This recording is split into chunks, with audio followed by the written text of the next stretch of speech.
Howdy folks, and welcome back to World of Tanks with the Mighty Jingles, and today we have another double action replay for you. It's a shame because this could have been a triple action replay, but I only had 2 of the replay files involved. The partners in crime in today's video are a Granadino here in the Tier 8 EBR75FL10, and in the FE4005, the infamous shit barn, we have Price 9, from Canada apparently, and Darkstar 2442. You'll note that while Price and Darkstar here are in a platoon, a Granadino is a complete stranger. He's just a random battle teammate who's going to be doing the world's best spotting for them. A Granadino himself barely does 1,000 damage in this game, but, well, let's be honest, you've got a pair of shit bombs following your every move and giving Overwatch fire for you, you rarely need to pull your own trigger. A Granadino is going to be doing what the EBR does best, driving very, very quickly and very rarely stopping.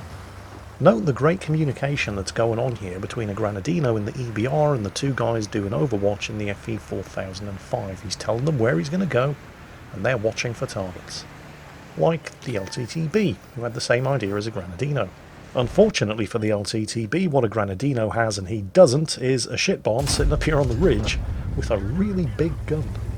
With the LTTB disposed of, a Granadino continues to do what the EBR does best, detecting targets by virtue of driving around like a madman and waiting to see you take shots at him.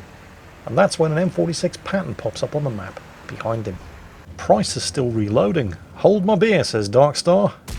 I got this. The M46 pattern, however, was but the precursor to the main event, because following hot on his heels and just spotted by a Granadino are a pair of Jaegeroos. I can't help but think, however, that following the casual obliteration of the M46 that preceded them, they're possibly a little bit too hot on his heels than is strictly good for their health. Price unloads, swiftly followed up by Darkstar, and that one's probably not going to polish out. And Jaegeroo number 2 has just ran out of friends. Well, that's not actually strictly true, because if we switch to a Granadino's perspective, we can see that there are all kinds of little friends rushing over to say hello to him. The only problem is, they're all on a Granadino's team. So the very best that Jaegeroo can hope for at this point is that he gets one shot off, maybe kills something, and then he's dead. The rest of his team, however, seem to be doing at least a little better over on the other side of the map than they are over there. They haven't actually managed to kill something yet, but it won't be long before they do. Starting with a very unfortunate T-28 prototype and followed almost immediately by the T-44 on the hill up there. That Jaegeroo's days are well and truly numbered, however. He's not actually managed to kill something, and he's about to get finished off by the IS-3A. But the LTTB, M46 and 2 Jaegeroos are not the only tanks on the enemy team who have yet to be persuaded that coming over here is a very bad idea, especially if you're a Tier 8 like that. Oh dear.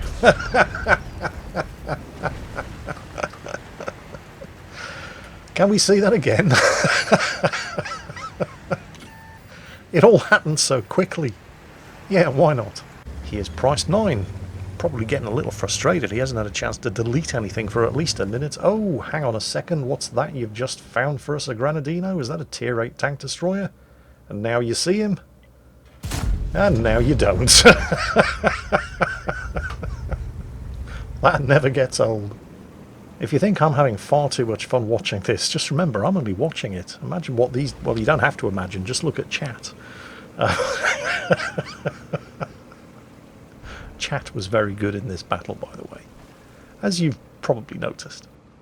I don't know if you've noticed, but a Granadino hasn't actually fired his gun yet. Then again, when you're being looked after by a pair of FE4005s, you don't often need to fire your gun. Nevertheless, he is getting a little bit of an itchy trigger finger, and he's going to get the opportunity to at least try to hit something very, very soon. Right as Reaper 11, the 3rd member of the FE4005 platoon, although not in an FE4005, does actually get a kill on an enemy Pershing. Go a Granadino! Well, that was a bit of an anticlimax. You should probably leave the shooting to the grown-ups. Speaking of which, Price 9 has finally composed himself after coughing his lungs up with laughter earlier, and is moving forward to try to catch up with Darkstar. It turns out to have been a good thing for Darkstar that Price did spend so long laughing, because there's a bat chat swooping in an attempt to handle him roughly from behind. But Price 9 gets there first, proving that when it comes to surprise butt sex, it's always better to give than to receive. Having made it to the ridge first and trailing behind slightly on points, Darkstar is anxious to even the scores for another 1500 damage on that poor little standard B. Reaper 11, off camera down to the southwest, obliterates a T-30 for his second kill. A Granadino, sensing that the surviving enemy tanks, well, tank, on this side of the ridge probably have more important things than him to worry about, takes the opportunity to get in there and actually get some damage done. Meanwhile, Price 9 has found himself a little T-34 cowering behind a rock at the back of the map, who, all things considered, is probably wishing that he stuck to Hello Kitty Online instead. With only a handful of enemies left and the real estate available in which they can actually hide shrinking by the second, the Granadino wastes no time rooting them out of their hiding spot. And with the UDES pointing the other way, and desperately, if somewhat vainly, trying not to be seen, he manages to avoid getting obliterated by the M53 and gets his first kill while spotting the second M53. Meanwhile, back on the ridgeline, the Chuckle brothers get another kill as Darkstar blasts one right across the map and takes the head off the P44, which means with one more kill, it's a crucial contribution, and a brothers in arms if it's Reaper 11 in the Object 430U who gets it. But what's that coming over the hill? It's a Granadino, and he's had quite enough of feeding kills to these jokers. With only one enemy left, it's every tank for himself, and may the best tank get the kill. Of course, the EBR only has 2 shots, and it's not quite enough.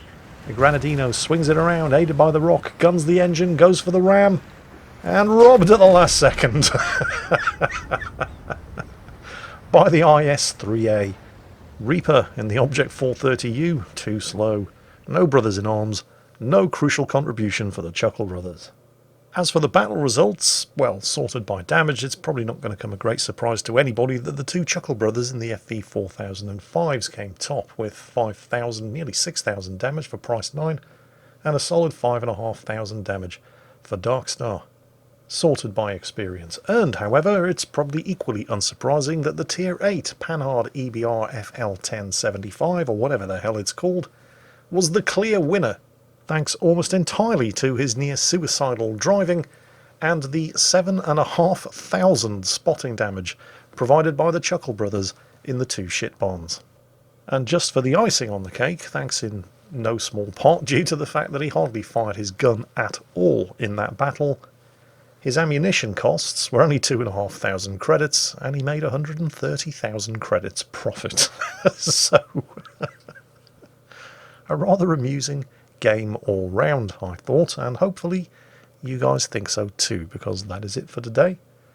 A little short, but it's not my fault they slaughtered everybody as quickly as they did. Nevertheless, thank you to all involved for sending these replays in. I hope you all enjoyed it, and as always, take care, and I'll catch you next time.